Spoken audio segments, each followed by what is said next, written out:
Episode 4 of the Flash TV show on CW was about Captain Cold and the very early starts of the Rogues. So let's have a look at Captain Cold this week and discuss him. Leonard Snart and his sister were raised by an abusive father, so they moved in with their grandfather.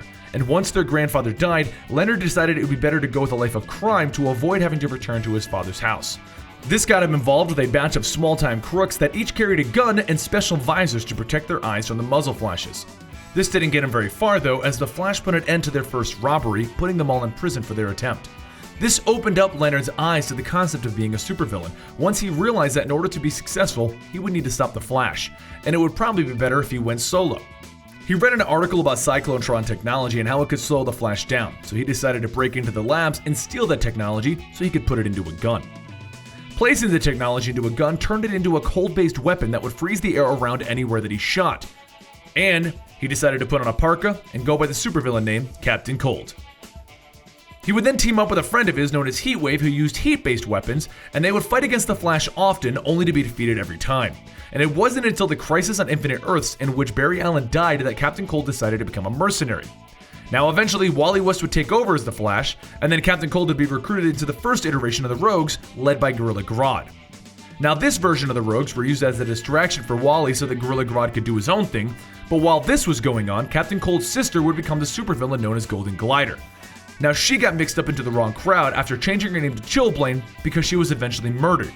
And then the murderer took the name of Chillblaine, causing Captain Cold to go on a quest for revenge, in which he achieved by freezing the outer skin of the murderer and pushing him off of a high-rise. Eventually, after many more adventures, the Rogues decided to reform up and they declared Captain Cold as the leader of the new version of the gang.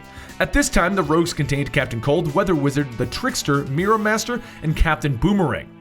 And during this period, in which his arch-nemesis Barry Allen was dead, he would also go through a series of interesting adventures, becoming an anti-hero at times. He would end up joining up with the Suicide Squad, not so willingly, and team up with other anti-hero supervillains like Catwoman, and eventually we would get to the 1 year later event. During this period, the Rogues would be approached by Inertia to kill the current Flash, which was actually Bart Allen. Once they actually did it, and they actually killed Bart Allen, they unmasked him, and Captain Cold realized that he had just killed a kid. Now he was one of the Rogues that expressed great remorse for killing a child, and eventually he got his revenge on Inertia for being tricked into killing a kid. Their revenge happened during Final Crisis, in which they were going to retire until they found out the location of Inertia. After the entire adventure to get their revenge, they discovered that Barry Allen was back, and Captain Cold along with the rest of the Rogues decided against retiring, and they decided to get back into the game. During the Blackest Night event, Captain Cold actually had to fight against Golden Glider, his sister, as she was among the individuals who was revived as a Black Lantern. And she fought against him, using his love for her against him. But eventually, he was able to suppress these feelings, and he used his cold gun to freeze her.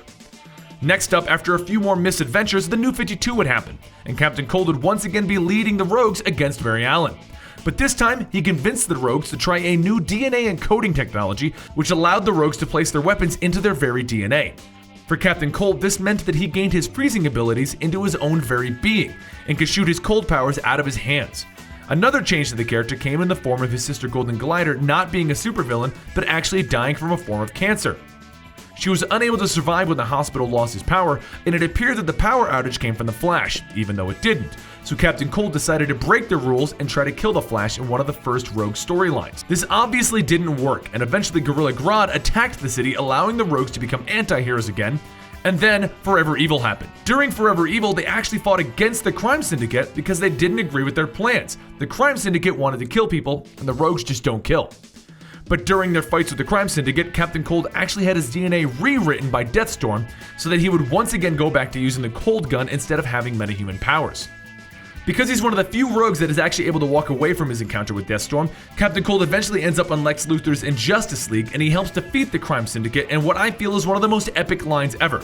Bear in mind, I'm paraphrasing, but once he goes up against Johnny Quick, which is the evil version of the Flash, he freezes Johnny's leg and he states, "Flash and I have an unspoken arrangement. We don't ever hurt each other severely. You and I, we don't have that arrangement." And then he kicked out Johnny Quick's leg, shattering it to pieces. Not only that, but he then left Johnny Quick amputated and bleeding out on the ground. Now, in a second, I want to go back to the unspoken arrangement that he mentioned, but as of right now in the comics, Captain Cold is Lex Luthor's head of security, and he's planning something with the rest of the Rogues against Lex. Now, the code that Captain Cold and the rest of the Rogues follow is an interesting one, because it has its own set of rules that the Rogues follow, and a moral code to boot. These aren't villains who want to take over the world, they just want to rob banks and get rich. Now, no rogue may inherit another rogue's identity while the original still lives. They don't have legacy villains in their group. They also will not kill either, and this makes them blue-collar crooks and allows them to lead an honest thieves' lives. Captain Cold is the leader, so he's the one who enforces these rules at all times. Captain Cold's powers are almost always been related to his gun, which has the power to freeze anything that it hits instantly. And it can create a cold field to stop people or objects in their tracks. And he can bathe a cold bath, freezing their skin so they won't feel pain.